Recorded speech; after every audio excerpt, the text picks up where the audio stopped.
ब्रह्मचर्य प्राचीन भारत की सबसे बड़ी शक्ति।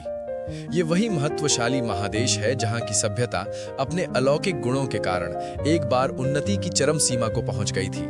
ये वही पुण्य प्रधान भूमि है जहां का अंतिम आलोक ग्रहण कर आधुनिक सभ्य तथा उन्नत कहलाने वाले देशों के निवासी विश्व में अपनी विजय वैजयंती उड़ा रहे हैं। वास्तव में हमारे उस गौरव गरिमामय वैभव विकास के आश्रयभूत इस देश में रहने वाले परम स्वार्थ त्यागी और त्रिकालदर्शी ऋषि, मुनि तथा महात्मा लोग थे, जो उच्च पर्वतों की कंदराओं और हरे भरे वनों की कुटियों में बसकर समस्त मनुष्य जाति के लिए हितकर एवं सुख शांतिमय उपाय सोचा करते थे।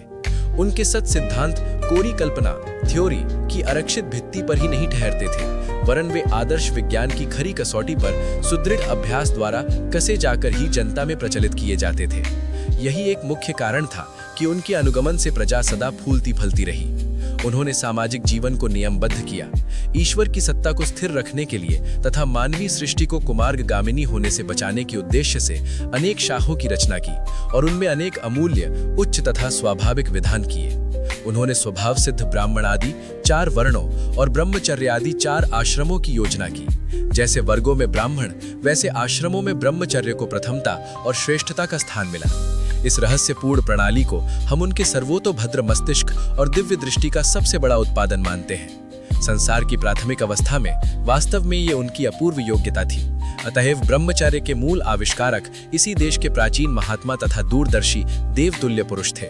इन्हीं के कारण कई शताब्दियों तक ब्रह्मचर्य प्रथा का प्रचार धार्मिक लूक से भारत में ही क्या, समस्त भूमंडल में उत्तरोत्तर बहुत दिनों तक बढ़ता गया। काल के प्रभाव से उस सुवर्ण युग का अंत हो गया। भारत में आज वे महर्षि तथा सिद्ध लोग नहीं रहे, पर जिस कल्याणप्रद मार्ग को दिखला गए वो इस पतित समय में भी उनका स्मरण दिलाता है।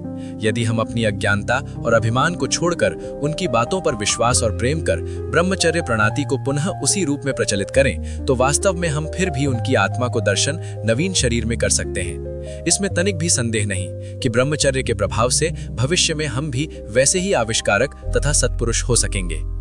अगर आपको ये व्याख्या अच्छा लगा हो तो कृपया फॉलो कर दें, ताकि हमारे आने वाले वीडियो आपके पास बहुत जल्दी पहुंच सके।